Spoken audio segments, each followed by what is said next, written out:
A quiet Sunday morning in Edmond, Oklahoma. Two bodies in a master bedroom, and a daughter's scream that fooled an entire town. Ken and Kay Harvey were everything a small town admires. He ran a successful insurance agency on Edmond's main street for 20 years. She organized charity galas and baked pies for every new neighbor on the block. Their home sat on a tree-lined street where everybody waved and nobody locked their doors at night. They'd built the kind of American life that makes strangers say, "I wish I had what they have." Friends called them the golden couple, the family everyone wanted to become. Their pride and joy was their only daughter, a young woman named Sherry. But golden surfaces can hide the darkest and most dangerous secrets underneath. Their daughter Sherry was the jewel of the entire family. She was homecoming queen, honor roll student, and the girl every parent pointed to as the perfect example. She'd enrolled at Oklahoma State University with a full, bright future ahead of her.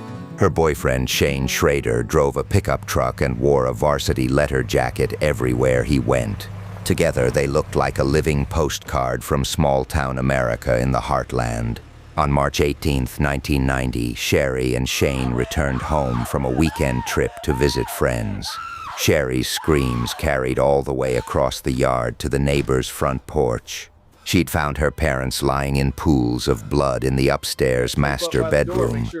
But those piercing screams hid something that absolutely nobody suspected. Police arrived within minutes to find Ken Harvey slumped against the bedroom wall with a revolver near his right hand. Kay lay across the bed with multiple gunshot wounds to her chest and shoulder. The scene told a simple and heartbreaking story that everyone wanted to believe. A husband snaps under pressure, kills his wife, then turns the gun on himself in a moment of dark despair. Detectives wrote the case up as a clear murder-suicide and closed the file before lunch that very same day. The town mourned quietly at a joint funeral where friends wept openly in the pews. Everyone accepted the official explanation because the alternative was simply too terrible to consider. But the county medical examiner wasn't convinced that the physical evidence actually matched the narrative. The medical examiner's report landed on a detective's desk 3 weeks later and changed everything about the case. Ken Harvey had been shot twice, but the entry angles were completely wrong for any kind of self-infliction. The wounds suggested someone standing at least 6 feet away and firing from across the room. Kay's injuries told an even darker and more disturbing story than anyone had imagined. She'd been shot 3 times from the far side of the bedroom near the closet door. There was no physical evidence of any struggle between husband and wife whatsoever. This wasn't a domestic dispute that escalated beyond control into tragedy. This was a cold, calculated ambush carried out by someone the Harveys trusted enough to let inside their home. And that single realization made the lead detective's blood run absolutely cold. Detectives officially reopened the case and started asking deeply uncomfortable questions around town. Who had regular access to the Harvey house and knew where to find a spare key? Who knew exactly where Kay kept her personal .38 caliber pistol locked in the bedroom closet? Who stood to benefit financially from both parents being dead at the exact same time? The answer to all 3 of those critical questions pointed in one single alarming direction. Every neighbor, every colleague, every church friend they interviewed said the same thing without exception. The Harveys had absolutely no enemies, and nobody in town wanted them dead. Which meant the killer wasn't some random stranger who broke in from outside. The killer was someone inside the family. Investigators brought Sherry Harvey back in for a second and much more pointed interview session. This time they watched every micro-expression on her face with trained eyes. The tears came right on cue at every expected emotional beat in the conversation. But her eyes stayed completely and suspiciously dry throughout the entire session. She described finding her dead parents in vivid graphic detail without ever once losing her composure. When the lead detective changed the subject suddenly to finances, Sherry's carefully constructed emotional mask slipped for just a fraction of a second.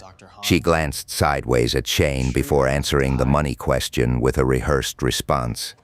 It was a tiny, involuntary gesture that most people would never even notice. But trained interrogators with decades of experience notice absolutely everything in that room. And what they noticed was a young woman performing grief rather than actually feeling it. Detectives pulled Sherry's complete financial records and found something that absolutely shattered the grieving daughter image. 3 months before the murders, Sherry had quietly taken out a brand new life insurance policy on both of her parents. The combined policies totaled $1.5 million in death benefits payable directly to her. She'd also called her father's own insurance agency and asked the receptionist about the standard timeline for inheritance disbursement after a policyholder's death. The receptionist remembered the phone call vividly because Sherry had specifically asked how quickly the money could be wired into a checking account. She wasn't asking out of idle curiosity or academic interest. She was planning a payday worth killing for, and the clock to collect on that blood money was already ticking down. Friends from college started coming forward one by one with stories that painted a very different and much darker picture of the golden daughter. Sherry had complained openly and bitterly to her roommates about her parents' strict control over her spending habits. She'd told multiple friends at parties that her life would be so much easier and better if her parents just weren't around anymore. At one gathering, she'd actually joked about her inheritance like it was money she had already earned and deserved. One friend recalled Sherry saying she'd calculated exactly how much she'd receive down to the penny. Another remembered Shane sitting beside her and nodding along to every word, never disagreeing with her once, never telling her to stop talking. The detectives now had rock-solid motive and clear means established beyond any doubt. All they still needed was the final missing piece of the puzzle. And that missing piece was about to walk right through the police station door. His name was John Williams, and he walked into the Edmond police station at 11 p.m. on a cold Tuesday night in September. He was Shane Schrader's closest friend since their freshman year of high school. He sat down in the interrogation room, asked for a glass of water with a trembling hand, and told detectives everything. Sherry and Shane had approached him 6 months before the murders with a detailed proposition. They wanted his help killing Ken and Kay Harvey for the insurance money. They'd planned every single detail together, the timing of the attack, which weapon to use, and exactly how to stage the fake scene afterward. Williams admitted he'd agreed to participate at first, but backed out just 2 weeks before the scheduled date. He said he couldn't sleep and couldn't eat, and finally couldn't go through with taking someone's life. But Sherry and Shane went ahead with the plan without him on the night of March 17th. And his devastating confession blew the entire case wide open overnight. Williams laid out the entire conspiracy in cold, clinical detail over the next 3 hours.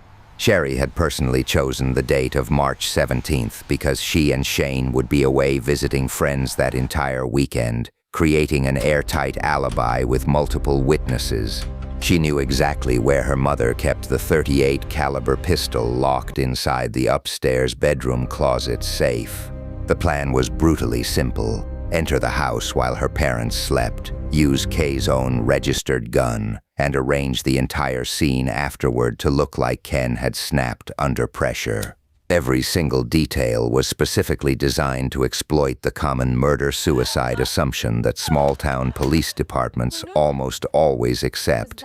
Sherry had even practiced her discovery performance multiple times before the actual night.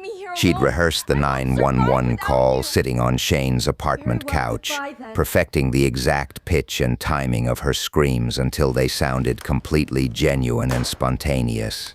What the town had heard that terrible Sunday morning wasn't grief at all. It was carefully rehearsed theater performed by a cold-blooded killer. Armed with Williams's sworn testimony and the mounting forensic evidence, The detectives moved quickly to build an airtight prosecution. They obtained search warrants for Sherry's off-campus apartment and Shane's pickup truck. Inside Sherry's bedroom closet, they found something she'd carelessly forgotten to destroy. It was a handwritten list of numbered steps for the night of the murders, written 1 through 9 in neat blue ballpoint ink. Step 7 read stage Ken with the gun near his hand. Step 9 read call 911 and sound desperate and scared. The list was confirmed as Sherry's own handwriting by 3 independent forensic analysts working separately. It was the kind of evidence that experienced prosecutors dream about finding in their entire careers. A literal step-by-step instruction manual for murder, written carefully in the killer's own unmistakable hand. On a bright Tuesday morning in early October of 1990, Sherry Harvey and Shane Schrader were arrested simultaneously at their separate apartments across town. Sherry's neighbors watched in stunned disbelief from their porches and balconies as she was led to a waiting patrol car in handcuffs. She didn't scream this time. She didn't cry or plead or protest her innocence to the watching crowd. She walked to the patrol car with the exact same calm, measured composure that had first made the detectives deeply suspicious months earlier. Shane said absolutely nothing during his arrest or the ride to the station. His face was a completely blank wall as the cold steel cuffs clicked shut around his wrists. The Golden Daughter and her loyal, obedient boyfriend were formally charged with 2 counts of premeditated first-degree murder. Edmond, Oklahoma would never look at a perfect family the same trusting way again. The trial captivated the entire state of Oklahoma for 3 intense weeks in the spring of 1991. Prosecutors methodically presented the handwritten murder checklist, the suspiciously timed insurance policies, the damning forensic trajectory evidence, and John Williams's devastating eyewitness testimony. Sherry's defense attorney argued passionately that she was manipulated by Shane, an innocent victim of his dominating influence and control. But the mountain of physical evidence told a completely different and far more damning story. The numbered checklist was in her own handwriting, confirmed by 3 separate experts. The insurance policies were filed under her name alone without Shane's involvement. The rehearsed 911 call was unmistakably her voice performing calculated anguish. The jury deliberated for just 4 hours before reaching their unanimous verdict: guilty on both counts of premeditated first-degree murder. Sherry Harvey and Shane Schrader were each sentenced to life in prison without any possibility of parole. The perfect Golden Daughter of Edmond, Oklahoma would spend every remaining day of her life behind steel bars and concrete walls. The Harvey case forced Edmond, Oklahoma to confront a deeply uncomfortable truth about trust and family. The danger didn't come from outside the locked front door.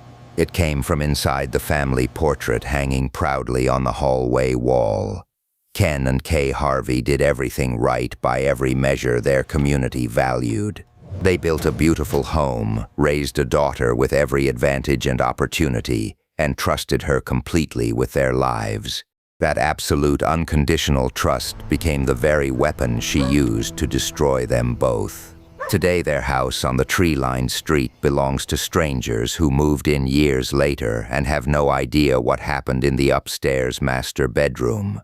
The thin case file sits in a county archive collecting dust, closed and resolved decades ago. But the fundamental question the Harvey murders raised still echoes through every quiet suburb in America. How well do you really know the people sleeping right now under your own roof? Thanks for watching. If this story made you think twice about the people